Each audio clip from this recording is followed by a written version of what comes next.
지난 한 주간 또 오늘까지 죄와 싸우신 분 한번 손을 들어 보실까요? 저는 죄와 싸워봤습니다. 어, 예, 손 내리시고. 처음에는 죄와 싸우는 것이 힘겹고 어렵고 굉장히 고통스럽거든요. 근데 계속 훈련이 되고 그 삶을 유지해 가시면 아주 어떤 현상이 생기냐면 죄를 수월하게 이깁니다. 근데 죄를 느낄 때의 고통은 죄가 자신 안에서 느끼는 죄의 객관화라 그랬잖아요. 이 죄의 객관화 현상이 일어나서 이 싸우는 사람만 느낄 수 있는 죄의 객관화 현상. 사도 바울이 말했던 오라 나는 공고한 사람이로다. 자기 안에 내 안에 나를 사로잡아가는 또 다른 뭔가가 있는 걸 내가 본다. 죄의 법이 또 있구나. 이런 죄의 객관화 현상은 죄와 싸우는 사람만이 경험할 수 있는 겁니다. 죄와 싸우지 않으면 그냥 저거는 뭐 그냥 뜬구름 잡는 소리고 뭐 그런 소리겠지 이러면서 그냥 흘러 지나가죠. 와닿지 않는 거죠. 죄와 싸우면 그게 느껴집니다. 근데 처음에는 그 죄가 느껴지기 때문에 힘들고, 두 번째는 그 죄의 속임과 강압, 힘 때문에 무너지는 것 때문에 힘들고. 근데 이것을 계속 죄와 싸우는 삶을 유지하고 훈련하고 계속 하다 보면 나중에는 죄를 느끼는 것 힘듭니다. 여전히 자기 속에서 올라오는 그런 죄의 힘들, 생각들, 성격들, 삶의 습관들 힘듭니다. 근데 그걸 수월하게 이깁니다. 이 성도가 이 경건의 삶이 나아진 거죠. 죄를 이겨야 되는 이유에 대해서는 제가 말씀을 드렸죠. 죄를 이기지 않으면 참 많은 문제들이 일어납니다. 많은 문제들이. 그래서 많이 지더라도 백보양보하더라도 여기에 한 가지는 말씀드릴게요. 양보를 하고 죄가 실행죄로 나가버리면 더 이상 우리 손 못 씁니다. 그러니까 도둑질할 생각만 갖고 있는 거하고 실제로 도둑질을 한 거하고는 완전히 차이가 있습니다. 도둑질할 마음만 품고 있을 때는 그나마 안전합니다. 하지만 도둑질을 하고 나면 그때부터는 이 죄가 바깥에서 자기 마음대로 돌아다닙니다. 통제가 안 됩니다. 이걸 기억하십시오. 그래서 이 죄는 죄의 성질이 뭐냐면, 죄가 가진 성질이 뭐냐면, 우리 안에 있는 그 죄성의 성질이 뭐냐면 반드시 바깥으로 드러나고 싶어 한다는 거. 이걸 꼭 기억하셔야 돼요. 여러분들이 죄에 대한 상상만 품고 뭐 생각만 하는데 어때? 이런 식으로 가는 경우가 있잖아요. 절대 그렇지 않습니다. 그게 죄에게 속는 거예요. 우리 성향에 속는 거라고. 뭐 생각만 하는데 어때? 마음으로만 하는데 어때? 난 모르는데 어때? 그러잖아요. 근데 그것은 반드시 차차 힘을 축적해서 바깥으로 드러나려고 합니다. 그리고 드러나는 경우가 대다수입니다. 한번 드러나고 나면 통제가 안 돼서 실행죄의 특징입니다. 그때부터는 말할 수 없는 고통이 이제 밀려오기 시작하죠. 그래서 이걸 기억하시고 백보양보하고 실행죄로 드러나지 않도록 꼭 붙드시기 바랍니다. 근데 그렇다고 해서 그냥 백보양보하고 마음으로 실컷 죄지어도 되는가? 그런 건 반드시 실행죄로 드러난다는 사실을 또 기억하십시오. 그게 무서운 겁니다. 실제로 죄를 행하지 마시기 바랍니다. 그러기 위해서 마음을 지켜가시기 바랍니다.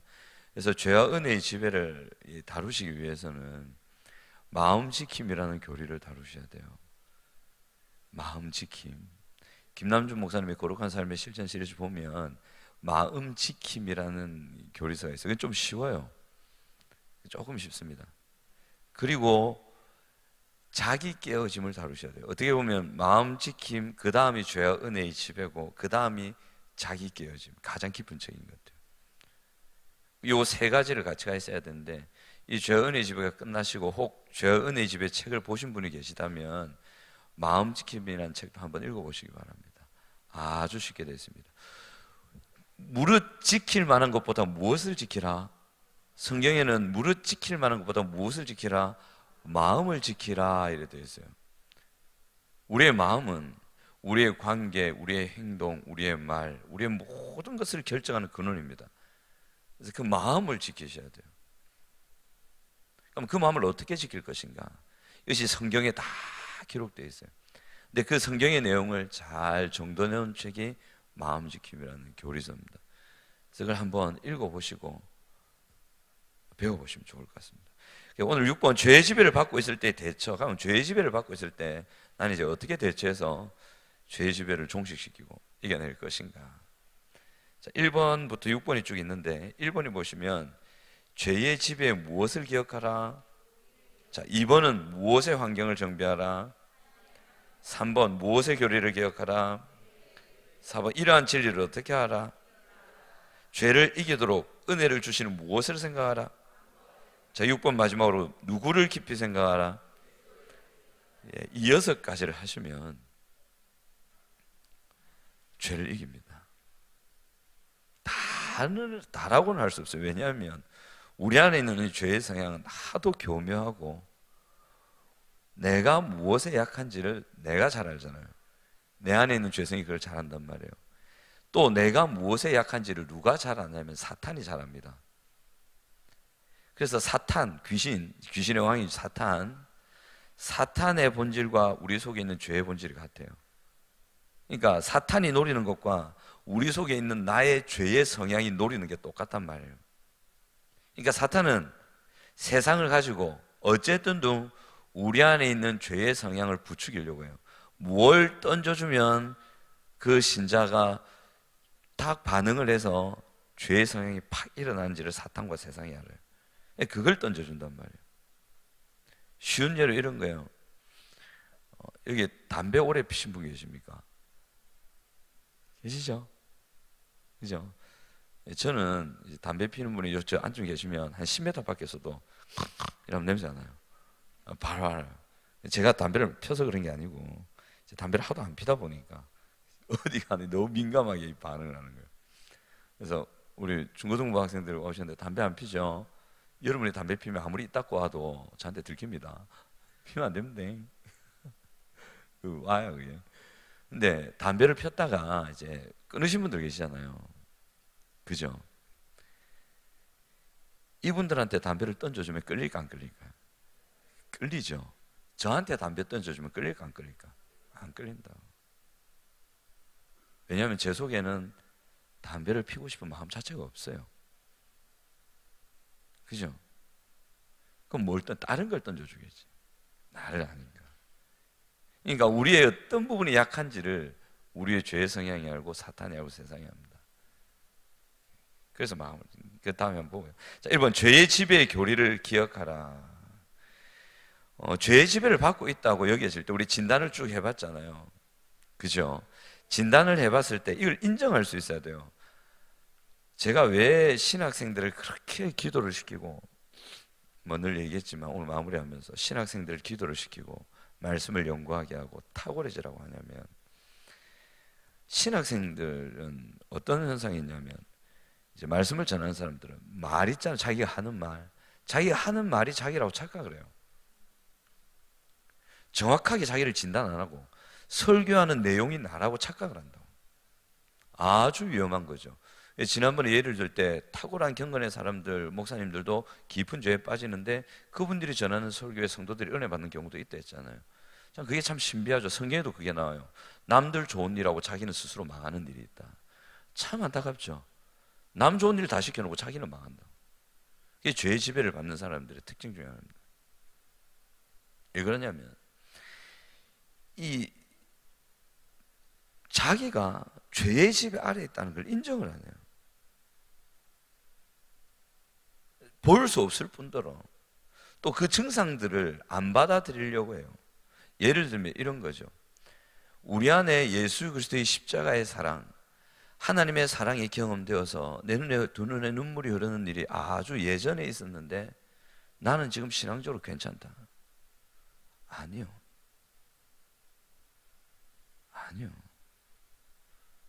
아주 위험한 상태예요. 그거 받아들이시겠습니까?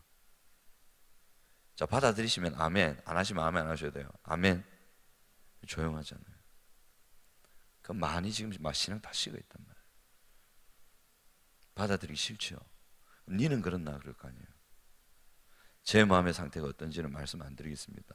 말씀드리면 이러나 저러나 시험 드실까 봐. 많이 식어 계시죠? 아닌가요? 안 식어 있나? 식어 있죠? 인정해야 돼요. 인정해야 돼요. 자기 눈에는 눈물이 말라 있으면 그리스도의 사랑이 잘 모르겠다. 솔직히 인정하고 매달려야 돼요. 아, 내가 지금 아주 위험한 지경에 있구나. 나도 모르게 나의 입술과 삶의 관계를 통해서 고통스러운 죄의 성향들과 그 문제 있는 성향들을 자녀들에게 흘려보내고 있구나. 나와 관계 있는 이들이 흘려보내고 있구나. 아닌 것 같이 보여도 그게 이미 흘러가고 있구나. 이걸 인정하셔야 돼요. 그리고 매달리세요. 살아야 될 거잖아요. 그렇게 진단된 게 인정이 되면 살아나야 되잖아요. 그럼 살아나기 위해서 몸부림쳐야 되잖아요. 그죠? 그래서 죄의 지배의 교리를 여러분이 기억하셔야 돼요. 1번 A 보면 죄에 패배한 상태. 1번이면 죄의 지배를 모르는 경우. 자, 동그라미 1번 보세요. 회개할 죄가 거의 생각나지 않는다. 스스로 어렵다고 믿고 있다. 나는 괜찮다 이래 생각해요.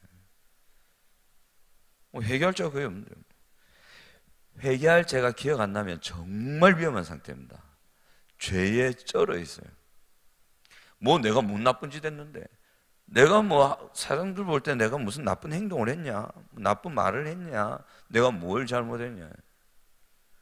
나는 특별히 신앙생활도 열심히 하고 수요일 금요일 다 하고 주일 다 예배하는데 뭐 내가 잘못했다고 그래. 난 잘못된 게 없는데, 나는 아주 건강한데 그게 위험해요. 목사님 말씀하셨잖아요. 우린 죽을 때까지 죄인이라고. 사도 바울이 로마서 1, 2, 3, 4, 5, 6, 7, 8, 9, 10, 11, 12, 13, 16장 쓸 때, 7장을 쓸 때도 오호라 나는 공고한 사람이로다. 나는 죄인 중에 괴수다. 이 말을 할 때 노사도였을 때예요. 성화가 지극히 탁월한 수준에 갔던 사람, 정말 이 세상에 예수 닮은 사람이면 저 사람이다. 정말 깨끗하고 거룩한 사람이라고 할 수 있는 상태에 갔던 그 상태에서 사도 바울이 나는 공고한 사람이라는 고백을 했단 말이에요. 나는 괜찮아, 난 별 문제 없어 이래 말하는 사람은 죄에 쩔어 있는 상태예요. 쩔어 있어요. 그냥 아주 심각한 상태예요. 정말 깨어있고 거룩한 삶을 사는 사람은, 저번에 도화지 말씀드렸죠. 새하얀 도화지에 한 1mm 점만 딱 찍혀도 그게 보여요. 아주 진하게 보인다고. 그래서 거룩한 성화의 수준에 올라간 사람은 내가 정말 죽을 죄인이구나 라는 걸 발견해요. 근데 나는 괜찮네 이 말은 시커먼데 점 찍은 거하고 똑같아요. 안 보여요. 지금 나는 착한데 내가 뭐 잘못하고 살았지, 내가 뭘 도대체 잘못했지 이래 생각하시는 분들은 죄의 지배에 깊이 쩔어 있다 생각하시면 맞아요. 받아들여 주시기 바랍니다. 저는 그렇게 얘기해요. 나중에 우리 신앙하실 분은 꼭 그렇게 하세요. 실제화 시켜라. 말만 하지 말고, 입술만 뻗떡뻗떡 하지 말고 실제화 시키라고. 하란 말, 이루란 말. 말은 누가 못해. 그것을 하고 그런 일이 일어나도록 실제로 만들란 말. 그럼 실제로 그런 일들이 일어나냐? 생각에만 있고 말만 있어. 그러니까 자기 어렵다고, 이런 사람이 이제 외식하는 사람, 정말 무서운 사람이에요. 위험한 사람이고, 이 정말 돌이키기 힘든 사람이에요. 그래서 지금 이 자리에 나는 정말 괜찮은 사람이다, 이 정도 신앙생활하면 잘하는 거지, 열심히 해, 이런 생각하시는 분 계시면 집에 와서 금식기도 하세요.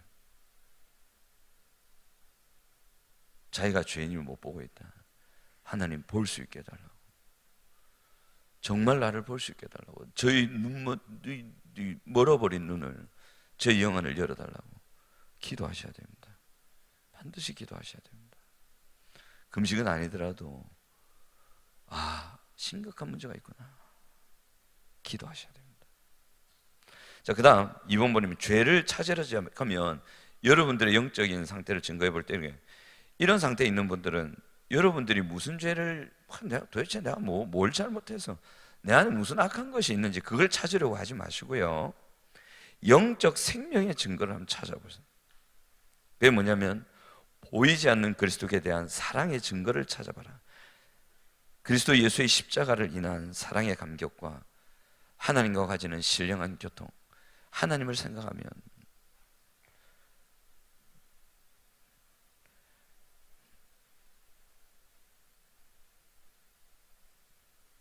그분이 친밀하게 느껴지고,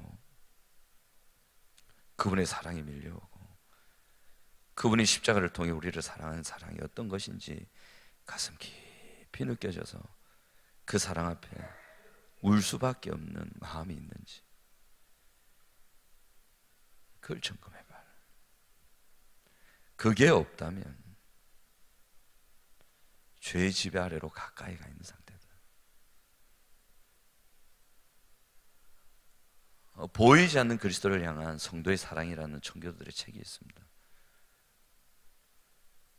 베드로 전후서인가 저강이 모르겠는데 거기 보면 저번에 말씀드렸죠. 너희가 예수를 보지 못하였으나 예수를 사랑하는도다.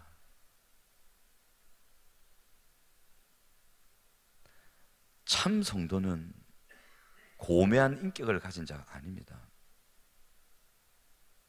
참 성도는 남 부끄럽지 않은 신앙의 삶을 사람이 아닙니다. 참 성도는 그리스도를 사랑하는 사람입니다. 참 성도는 그의 두 눈에 예수님의 사랑 또는 예수님을 향한 사랑 때문에 눈물이 있는 사람이 참 성도입니다.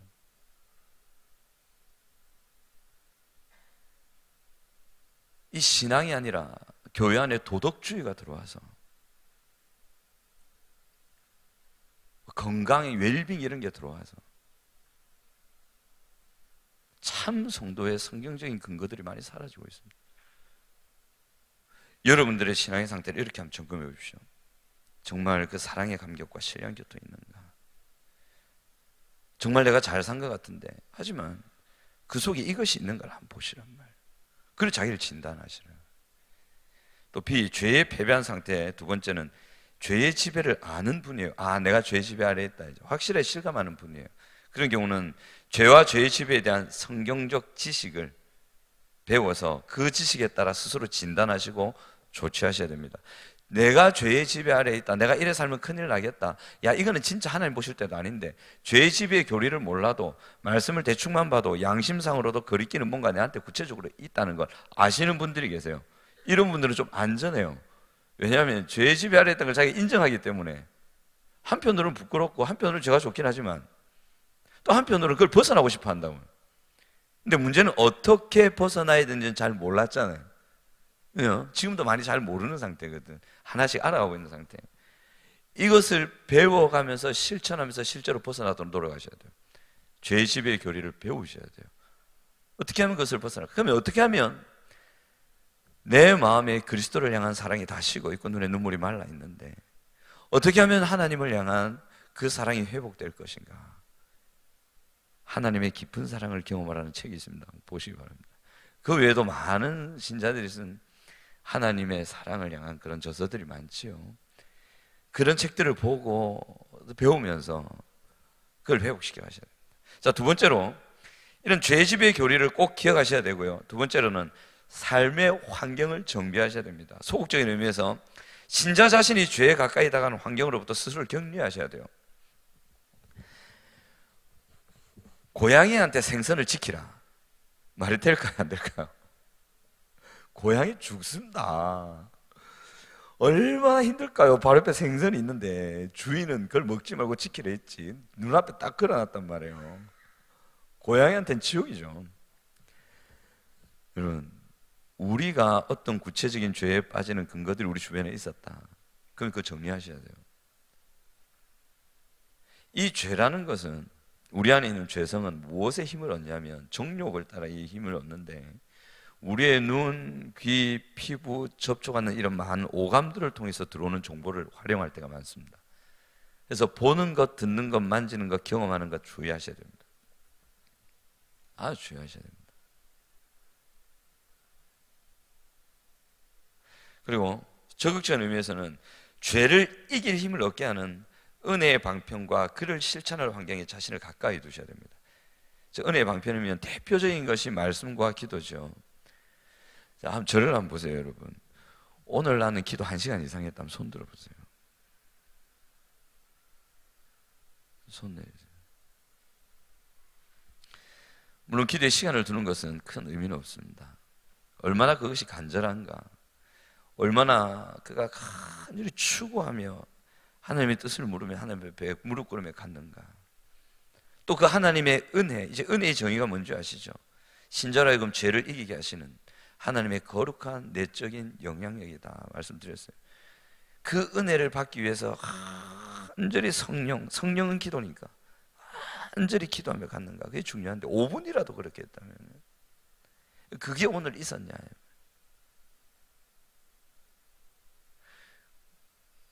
저와 함께 훈련했던 그 전도사님 한 분을 제가 몇 시간에 찾아갔는데, 그 뭐 이래 딱 책상에 붙어 있어요.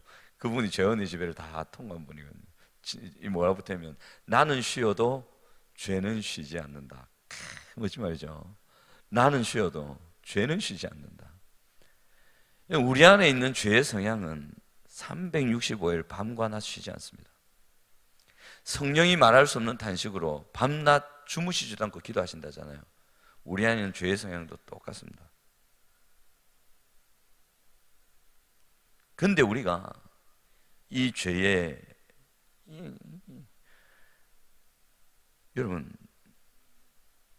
여러분들의 상담의 지식으로, 인간관계의 기술로 여러분들의 삶이 많이 개선되었습니까? 그건 여러분들의 삶이 개선된 거지. 하나님과의 관계는 어떻습니까? 저는 그걸 묻고 싶어요. 상담 아주 좋고 필요합니다. 저는 상담을 인정하는 사람이고, 저희 사역에서도 자주 말씀드렸죠. 많이 활용하는 사람입니다. 인간관계 기술 많이 활용합니다. 여러분들이 그것으로 인간관계와 가정에서의 생활과 부모 자녀의 관계, 부부와의 관계는 좋아지셨을 수도 있어요. 그럼 묻고 싶어요. 하나님과의 관계는 어때요?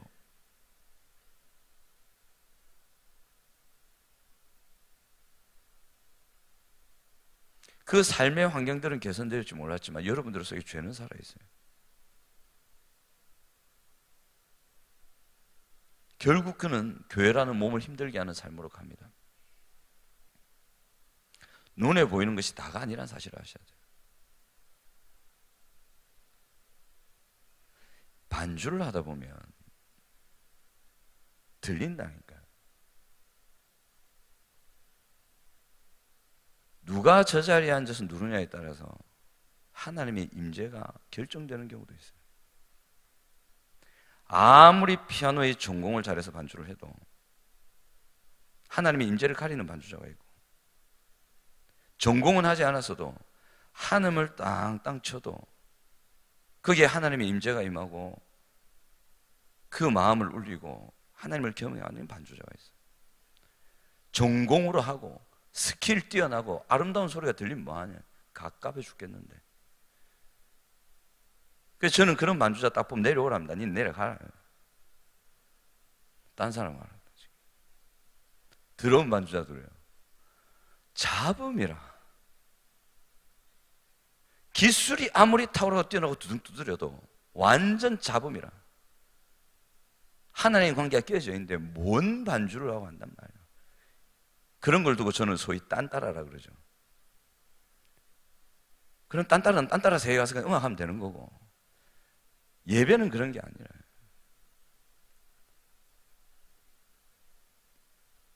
저는 차영팀 훈련시켰을 때 그런 딴따라가 딱 올라온다. 딱 보고 아닌데 바로 내려오라. 내려온다. 니 하지 마라. 만약 전체가 다 무너져 있다. 반주도 안 시키고 신고도 안 시킵니다. 다 내려가라. 저 혼자 기타 들고 있습니다. 한번 수련회 때 그런 적이 있어요. 집회를 인도하는데 뒤에 반주가 있었어요. 가깝해 죽겠는 거예요. 드럼을 치는데 완전 소음이고, 반주를 하는데 이거는 스키 다 전공자들이야. 실력 있는 사람들이고. 도저히 안 되겠는 거야. 다 내려가라. 너 내려와. 무릎 꿇기도 해. 드럼 내려와. 무릎 꿇기도 해. 그러니까 그냥 순종하고 내려와서 기도하면서 펑펑 터져서 우는 거예요. 자기가 다 무너져 있었던 거예요. 하나님은 그걸 아신다고요. 여러분, 실력이 있고 스킬이 있고 우리의 삶의 어떤 환경들이 개선되어 간다고는 하지만 정말 묻고 싶은 게 있어요. 하나님과의 관계는 어떠냐 말이에요. 그것이야말로 우리의 인생을 결정하는 핵심입니다. 인간이요, 얼마나 복잡 미묘한 존재인지 아십니까? 우리는 퀴즈를 몇 개로 나누잖아요. 그게 다예요? 교육심리학에 들어가 보면 인간을 나눈 학자들의 그 다양한 면을 보면 인간은 가늠할 수 없는 존재예요. 우리가 그런 가늠할 수 없는 이들을 크게 분류해서 어느 정도는 이해하고자 하는 노력의 기준으로 분류하는 그런 거 있죠. 그거 어떻게 다 하려고? 그런 복잡 미묘한 관계에서도 그 모든 것을 뚫고 하나님의 약속이 이루어지는 삶을 가져오는 것이 하나님과의 관계.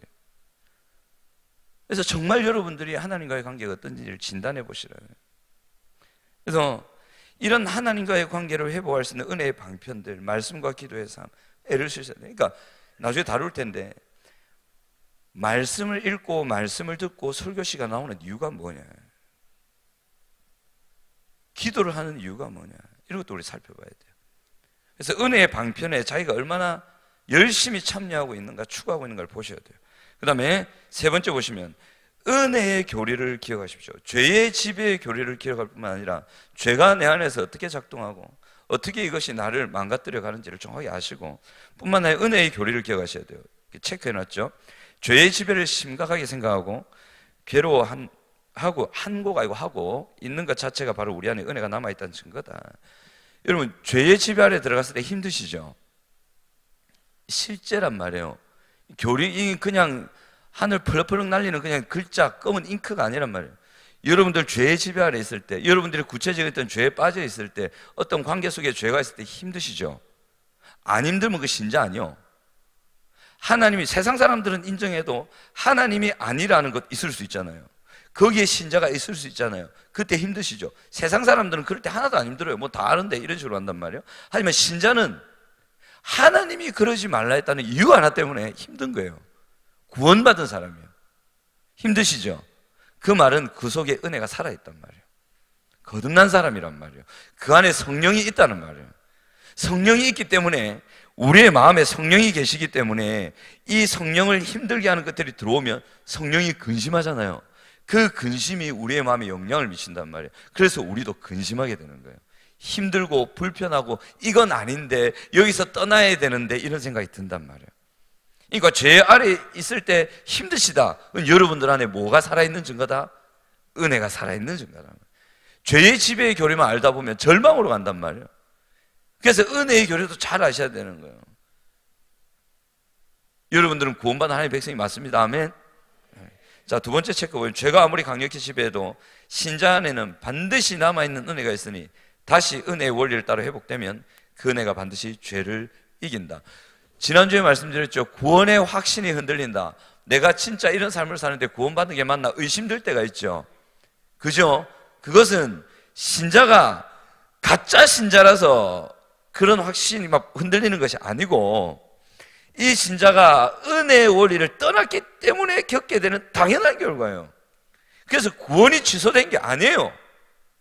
우리가 밥을 안 먹으면 배가 고파서 몸에 힘이 빠지듯이, 신자도 하나님이 구원해 놓은 하나님의 백성다운 영적인 원리와 삶에서 떠나면 구원의 확신이 흔들리고 하나님과의 관계에서 친밀감이 멀어지고 소외감이 느껴지고 하나님의 사랑이 느껴지지 않아서 외롭고 힘든 그런 일이 일어난단 말이에요.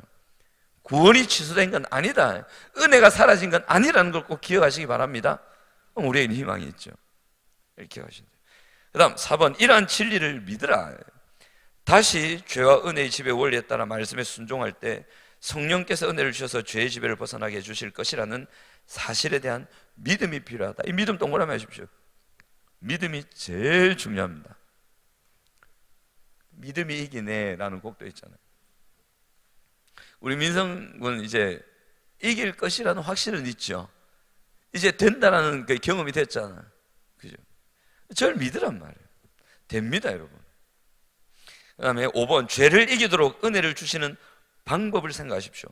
하나님께서 어떻게 죄를 이길 은혜를 공급해 주시는지 그 방법을 숙고하고 그것을 활용하는 일에 익숙해져야 한다. 자주 써야 합니다.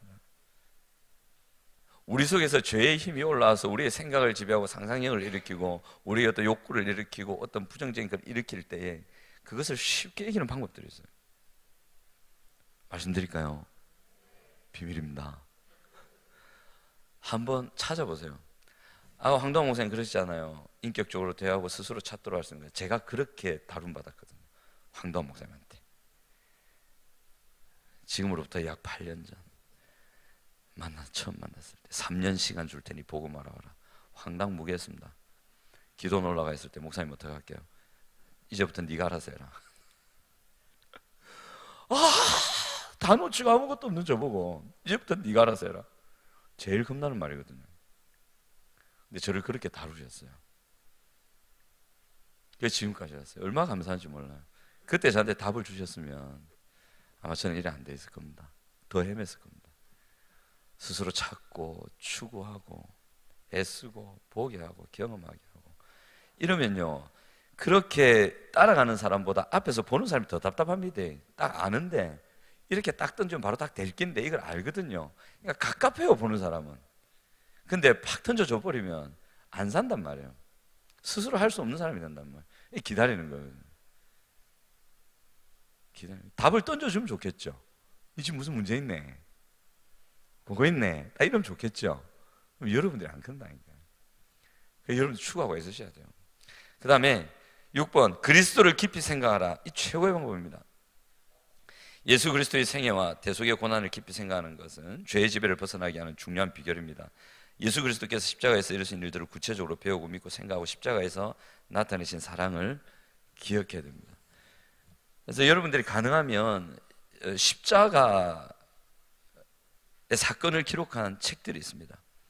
그냥 요즘같이 수필로 뭐 십자가의 그런 이런 거 말고요, 고난 당하신 그리스도라든지 또는 십자가의 고난과 영광, 그런 책도 있고요.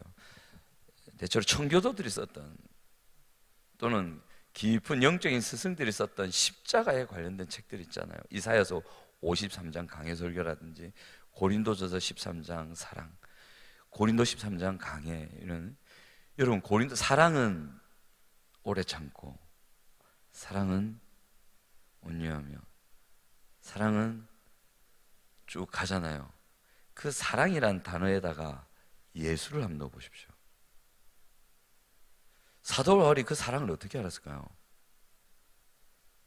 고린도전서 13장의 사랑은요, 예수예요. 예수예요, 예수. 사도 바울이 그 사랑을 어디서 배웠을까요? 예수님한테 배웠단 말이에요. 예수님은 사랑, 예수님은 오래 참고, 예수님은 온유하고, 예수님은 시기하지 않고, 예수님은 불의를 기뻐하지 않고, 예수님은 진리와 함께 기뻐하고. 그렇단 말이에요. 예수예요, 사랑이. 그래서 사도 바울 마음에는 늘 예수가 살아있었어요. 예수님의 사랑. 그러니까 사도 바울이요, 자기가 사도됨을 증거할 때 표로 든 건, 내가 사도된 증거, 내가 사도라는 걸 증거하는 내가 가진 첫 번째 요소는 이것이다 한 게 있어요. 뭘까요? 우리는 표적과 기사라고 생각할 때 많거든. 손을 얹어서 병이 낫고, 그죠? 사도 바울은 그걸 먼저 안 들었어요. 내가 사도됨의 증거 첫 번째는 오래 참는 것, 다 이러셨어요. 그 오래 참는 걸 누구한테 배웠을까요? 예수 그리스도한테 배웠다. 그래서 사도 바울의 마음에는 늘 예수가 살아있었어요. 그래서 사도 바울은 툭 찌르면 십자가 얘기하는 거예요. 툭 찌르면 십자가, 툭 찌르면 예수, 툭 찌르면 하나님 나라. 예수와 십자가와 하나님의 나라는 하나입니다. 아세요? 예수와 십자가와 하나님 나라는 하나요. 이게 하나로 매일요. 예수와 십자가와 하나님의 나라. 그래서 사도 바울은 예수, 십자가, 하나님 나라만 전했던 삶을 살았어요. 그러니까 그 마음에는 예수가 느껴졌고, 로마서 5장입니까? 보면 하나님의 사랑이 어디에 부음받음이니? 어디에 부어졌다 돼 있어요? 하나님의 사랑이 어디에 부어졌다 돼 있어요? 어머, 로마서 안 읽으세요? 어디에 부어졌다 돼 있어요? 우리 마음에. 하나님의 사랑이 우리의 마음에 부음받음이니. 이 부었다는 말은 퍼부었다, 소나기가 쏟아질 때 퍼부었단 말이거든요. 우리의 마음에 하나님의 사랑이 퍼부어져 있는데 이 사랑이 느껴지지 않는다. 뭔가 이상하잖아요. 또 이래 되면 내가 그거 못 받은 건가? 내 마음에는 그 사랑이 안 부어졌나? 그래 생각하면 안 되고, 그 사랑이 부어주심에도 불구하고 이게 가려져 있기 때문에 이걸 걷어내야 돼. 그래서 예수를 깊이 생각하는 것, 정말 이것이야말로 죄를 이기는 비결 중에 비결이에요. 그래서 갈라디아서에 보면 이래 나옵니다. 예수 그리스도의 사람들은 그 정과 욕심을 십자가에 못 박았느니라. 제가 로마서를 풀고 복음을 깨달을 수 있는 중요한 키 역할을 한 말씀이 이거예요. 예수 그리스도의 사람들은 그 정과 욕심을 십자가에 못 박았느니라. 아멘. 저에게 자유를 준 말씀이고, 저에게 해방을 선포한 말씀이고, 제가 로마서를 새벽 2, 3시까지 들고 파면서 하루에 2, 3시간 자면서 들고 팔 때 진짜 아직도 그 쬐끄만 상에 한 사람 다 자고 있고 스탠드 다 켜놓고 안 비치도록 하면서 꿀에 앉아가지고 막 하다가 이 말씀이 열리는 순간, 이게 복음이구나. 예수님이 십자가에서 이거 하셨구나. 자유네. 토마스 아퀴나스라고 우리 신하의 선배가 있는데, 그분이 한번 어떤 일이 있었냐면, 이 사람이 여자를 안 만나는 거예요. 결혼할 청년인데, 학자인데, 그러니까 아버지가 걱정이 돼가지고 여자 좀 만나라고 한 번은 겨울인데 예쁜 여자 한 명을 공부하고 있는 방에 살 밀어넣었어요. 토마스 아퀴나스가 어때요? 누구나 봐도 한눈에 반할 만한 여인을 싹 방에 넣어줬다. 토마스 아퀴나스가 어땠냐면, 이분이 살 일어나더니, 그때는 이제 난로 막 안에 석탄이 나무 있잖아요. 딱 넣어놓고 부직갱이 있고 그렇잖아요. 난로 앞으로 살 가더니 부직갱이로 이런 동그란 탄 같은 거 있잖아요. 벌게 다른 거, 그걸 하나 살 잡고 꺼내더래요. 살 꺼내더니 그 여자 앞으로 이렇게 가더래요. 그 여자 앞에 씩 들이밀면서, 이 마귀 새끼야, 가라, 가라, 가라. 이 여자 얼마나 놀랐을까? 자기 뭐 잘못했다고. 이 아버지도 기가 찼겠죠. 토마스 아퀴나스 신학 대전 쓴 사람이죠. 맞나? 그게 왜 그렇게 했을까요? 죄의 지배 아래 들어가기 싫어서. 그거 고민해 보세요. 이 토마스 아퀴나스가 왜 그랬을까? 그걸 고민해 보세요. 왜 그랬을까? 답은 안 던져줄게. 고민해봐. 자, 그 다음 그리스도를 깊이 생각해라. 7번, 자, 죄에 그러면 강력하게 이끌리게 될 처방은 간단하게 요구가 있습니다. 1번, 성령의 조명으로 진리를 깨달아라. A, 성경의 진리를 알게 하시는 성령의 역사는 죄를 죽이는 불멸의 방편입니다. 성경을 탐독하셔야 됩니다. 깨달아야 하셔야 되고. B, 죄 죽임의 주체는 성령이시고, 이러한 죄를 죽이시는 성령의 역사를 위해서는 신자 입장에서 두 가지를 준비하셔야 됩니다. 첫 번째, 진리에 대한 깨달음, 성경의 진리를 깨닫기 위해 노력해야 된다. 두 번째, 죄를 죽이고자 하시는 성령님의 의지에 믿음으로 순종해라. 존 오웬, 이 교리의 핵심 인물 존 오웬은 분이 충고입니다. 신자가 죄의 강력한 세력을 느끼고 그것이 자신을 끌어가려고 함을 알 때에, 민성 군이 방금 느꼈던 그거, 그때에 인간의 영혼과 죄의 본질과 작용, 그것과 싸우는 복음의 비밀들을 깊이 이해하고 있는 영적인 의사를 찾아가서 도움을 구해라. 여러분들이 안 되겠거든 찾아가십시오. 여러분들을 도와줄 수 있는 그 죄의 지배와 굴레에서 끄집어내어 줄 수 있는 영적인 의사라고 생각하는 사람을 찾아가세요. 도와달라고. 어떻게 하면 여기서 벗어날 수 있냐고. 또는 여러분들이 그런 의사가 되셔야 됩니다. 끄집어내 주셔야 됩니다. 자, 두 번째, 죄의 세력에 약화를 해서 기도하셔야 됩니다. 성경의 진리를 깨닫기 위해서 몸부림치실 뿐만 아니라 죄의 세력, 자기 안에서 일어나는 죄의 힘들이 약화되도록 간절히 기도하셔야 됩니다. 그 신자가 개별적인 죄에 빠져서 내적인 고통과 사죄의 확신을 유보시키는 이유가 있습니다. 이 신자가 이게 왜 이래 되냐면, 이거 설명도 긴데, 개별적인 죄에 빠지게 된 보다 근본적인 영혼의 상태, 그곳에서 벗어나게 하시려고 합니다. 이랬어요. 여러분들이 구체적인 어떤 죄에 빠지면 하나님의 사랑이 점점 멀어지는 것이 느껴질 때 있죠. 심지어는 그 사랑이 다 식어버리고, 옛날에는 하나님 하면 바로 그래 나 여기 있다 이렇게 느껴지기도 했는데, 이제 그게 전혀 없고 그럴 때 있잖아요. 그걸 하나님이 한동안 두실 때가 있어요. 한번 비봐라 이런 식으로. 왜 두시냐면, 신자는 어리석어서 개별적인 그 한 죄만 바라보거든. 근데 문제는 뭐냐면, 이 개별적인 죄를 일으키게 만든 그의 핵심의 영혼의 문제거든. 이 개별적인 죄 하나 처리해봐야 그 뿌리 둥치가 살아있기 때문에 또 딴짓한다고. 하나님은 결국에는 그 근원적인 죄의 문제를 치고 들어가게 하시려고 하나님과의 관계에서 친밀함을 유보시키는 경우가 있어요. 그래서 그때는 나의 개별적인 죄보다 이것을 일으키게 한 나의 근원적인 문제는 뭘까? 내가 지금 근원적인 죄를 죽이는 은혜의 방편을 따른 삶을 살고 있는가? 내 속에서 일어나는 이 죄의 힘을 내가 죽일 수 있는 그 삶을 내가 살고 있는가? 그걸 점검하셔야 돼요. 그걸 접근하셔야 돼요. 그러면 그렇게 죄를 이기는 삶을 사시면요, 하나님을 향한 사랑, 하나님의 사랑, 구원의 확신은 자동으로 따라오는 거예요. 그 죄를 꽉 붙잡고 있으면서, 그 죄의 늪에서 수영하고 있으면서 하나님의 깊은 사랑을 동시에 경험하겠다, 그거는 안 돼요. 혹시 하나님의 사랑이 멀리 느껴지고 구원의 확신이 많이 줄어든 분 계시면 그 자신의 삶을 보세요. 그 은혜의 방편을 추구하는 삶이 살아있는지, 정말 몸부림치고 있는지, 그리고 그게 사라졌다면 그걸 힘쓰셔야 돼요. 자, 그 다음 보시겠습니다.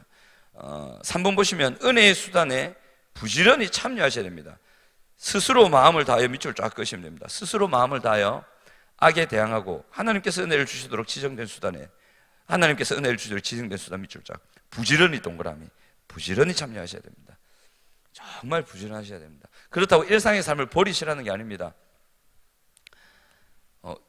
김남준 목사님이 그러셨어요. 삶과 기도와 설교는 하나다. 어떤 신학생이 김남준 목사님 찾아와서 어떻게 그렇게 설교를 잘하십니까? 비결을 좀 알려주세요. 그러니까 김 목사님이, 나는 설교 못하는 사람이다. 딴 데 가서 물어봐라. 계속 붙었대요. 잘하시잖아요. 못하신 자 가지고 좀 알려주세요. 그러니까, 아야 못한다, 가라 이랬는데 계속 붙었어요. 그러니까 목사님 딱 그 신학생 모여서 뭘 했냐면, 열렬히 삽니까? 한마디 딱 해줬대. 열렬히 삽니까? 근데 신학생들 한 얘기 그거야. 열렬히 살라고, 피 어린 기도의 삶을 살고, 성도들이 봤을 때 저분은 따라갈 만한 삶을 못 살겠다, 정말 열심히 사신다는 얘기를 성도들한테 들어야 돼. 우리 목사님은 시간이 철철 남아서 교회 출근도 안 하고 맨날 서재만 앉아있고 탱가 월급 받고 노네, 이런 소리 들으면 끝이라. 거기선 설교가 나오지 않는다. 기도와 말씀과 본본의 삶에서 정말 열렬하게 살아야 설교가 나와. 그게 마음으로 나오는 설교라.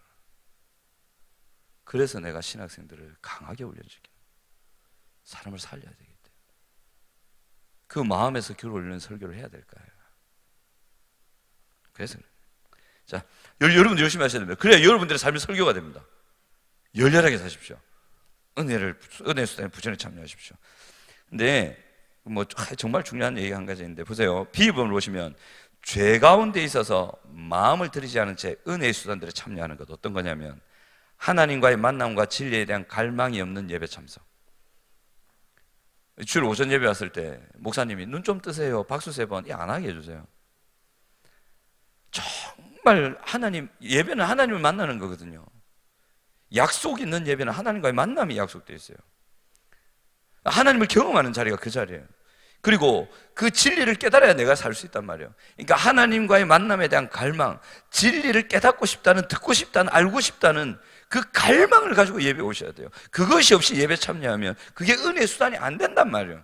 예배 자체가 은혜의 수단이 아니라 그 예배가 참 예배냐, 그때 은혜의 수단이 된다. 그 다음에 간절함이 상실된 기도, 깨달음을 사모하지 않는 성경 공부, 참 나눔과 섬김, 자기 깨어짐이 없이 성도 간의 교제에 참여하는 것, 이 은혜의 수단이 아니에요. 그래서 간절하고 열렬한 지속적인 기도의 삶, 깨달음을 사모하는 성경 공부, 참 나눔과 섬김과 자기 깨어짐이 있는 성도 간의 교제, 이걸 힘쓰셔야 돼요. 그럼 여러분들은 죄를 이기고 은혜를 받습니다. 정말 은혜의 수단으로 쓰셔야 된단 말이에요. 자, 그 다음에 이러한 것을 통해서는, 이런 잘못된 것을 통해서는 은혜를 받지 못하게 되고, 이럴 때 어떻게 되냐면 영혼의 실증과 육체의 게으름을 불러옵니다. 그래서 은혜의 수단에 참여하는 것을 게을리하게 돼요. 결국 이것은 신앙생활에 소용이 없다는 패배감, 하나님께 버림받아 소외감을 느끼게 해서 차차 멀어져서 껍데기만 남은 자리에만 앉아있는 신앙인을 만든다. 그러므로 이제 은혜의 원리를 따라서 믿음으로 은혜의 수단들에 밑줄 그어져 마음을 기울이며 부지런히 참여해야 돼요. 그리고 그러한 은혜의 수단들을 통해서 죄의 세력을 약화시키고 다시 은혜를 주시는 하나님을 믿음으로 기도해요. 제가 앞자리 잘 앉잖아요. 요즘에는 인원수를 체크해야 돼서 뒷자리 앉습니다.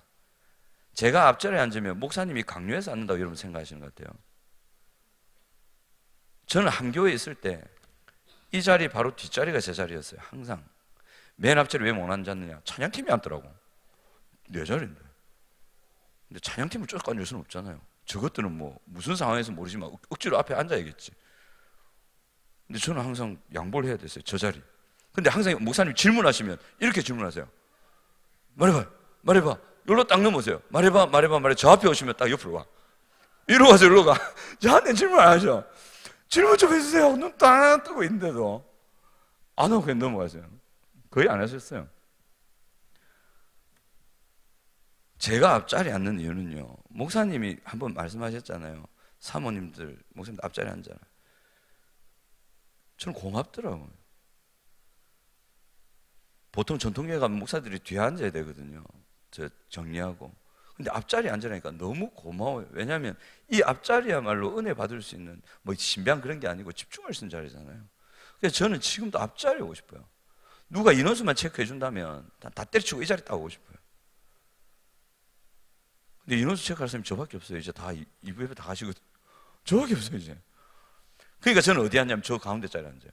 딱 뒷단의 맨 앞자리. 움직이기도 편하고 목사님께 집중할 수도 있고. 저 그래요. 그러니까 제 앞자리에 앉을 때 황도한 목사님을 너무 그렇게 보지 마세요. 황도한 목사님 부교육자 강요하는가 봐. 그렇게 생각하지 마세요. 아니에요. 그럼 오해하실까 봐 제가 말씀드린 거예요. 저는 앞자리였습니다. 그렇게 추구하셔야 됩니다. 부지런히 참여하셔야 돼요. 아멘. 자, 마지막 마무리하겠습니다. 율법이 들어온 것은 범죄를 다하게 하려 함이라. 그러나 죄가 다한 곳에 은혜가 더욱 넘쳤나니. 참 좋아하는 거죠. 보세요. 죄가 다한 곳에 은혜가 넘쳤다. 이런 말을 가지고 네가 아무리 큰 죄를 지어도 하나님 너를 사랑하시다. 이런 식으로 이 말씀을 해석하잖아요. 아니에요, 그거. 제가 다음에 로마서 8장 후반절을 제가 말씀드리면 여러분 깜짝 놀랄 거예요. 내가 말씀을 잘못 쪼개도 엄청나게 잘못 쪼개거든요. 로마서 8장 마지막 절, 그 하나님의 사랑에서 너희들 끊을 게 없다 그러잖아요. 좋아하시죠? 그 구절 참 좋죠. 그 무엇도 하나님의 사랑을 우리를 끊을 수 없다. 그 말씀 제대로 아시면 여러분 굉장히 힘들어집니다. 사도 바울이 말한 게 그러니까 딱 그것만 딱 대설명한다니까. 진짜 말씀을 꼬아버려 말씀을. 사도 바울이 그 말씀 앞을 쫙 읽어봐야 그 말이 답이 딱 나오는데, 여기서 말하는 죄가 다한 곳에 은혜가 넘친다는 말은 무슨 말이냐면 우리 모두가 죄가 더해 있는 상태예요. 누구나 니나 내 할 것이 다 똑같아요. 죄가 강하게 역사하는 다 상태에 있단 말이에요. 그래서 우리의 힘으로는 이길 수가 없어요. 그러니까 우리의 힘으로는 그 죄가 다한 상태를 이길 수 없다고요. 그런데 구원받은 신자가 십자가의 은혜로 거듭난 다음에 그때도 우리의 힘으로 못 이겨요. 그런데 그때 이제 십자가의 은혜를 깨닫고 하나님의 은혜를 받으면 내가 살 수 있다는 깨달음이 와서 하나님의 은혜를 간절히 구하잖아요. 그러면 우리의 힘으로 이길 수 없는 그 죄를 능히 이기기도 남는 은혜를 부어주신다, 이 말이에요. 그러니까 여기서 말하는 죄는 신자가 꼼빵꼼빵 넘어가서 뒹굴고 있는 그런 죄가 아니고 신자가 싸우고 있는 상태의 죄. 신자가 맞붙어서 너 한 붙자 이렇게 하고 싸우고 있는 상태의 죄를 말하는 거예요. 그냥 막 무너진 인간한테 위로한다고 주는 말씀이 아니란 말이에요. 그런 사람의 드릴 말씀도 따로 있고. 여러분 저와 싸우시기 바랍니다. 그러면 처음 볼 때는 못 이길 것 같고 처음 부딪힐 땐 질 것 같지만 하나님이 약속하셨어요. 그 죄가 더한 곳에 은혜를 더욱 넘치게 부으셔서 그 죄를 이길 수 있도록 해주겠다. 아멘. 그래서 이제 죄의 집의 작별을 다 얘기하는 거예요. 김민성 군이 얘기 안 합니까? 이제는 이긴다고. 예전에는 안 됐지만 이제는 이긴다고. 아직 초보 단계예요. 아주 초보의 단계예요. 헷갈려 있어요. 어떤 큰 핵심까지 아직 못 도달했어요. 하지만 이 단계를 거쳐서 거기 가요. 그거 하고 있는 거예요 지금. 가기 시작했어요. 감사해요. 내 말을 들어서 너무 고맙다. 그렇게 가면서 은혜의 지배 아래 들어가셔서 크게 승리하시고 하나님의 나라 이루신 여러분 되시기 바랍니다.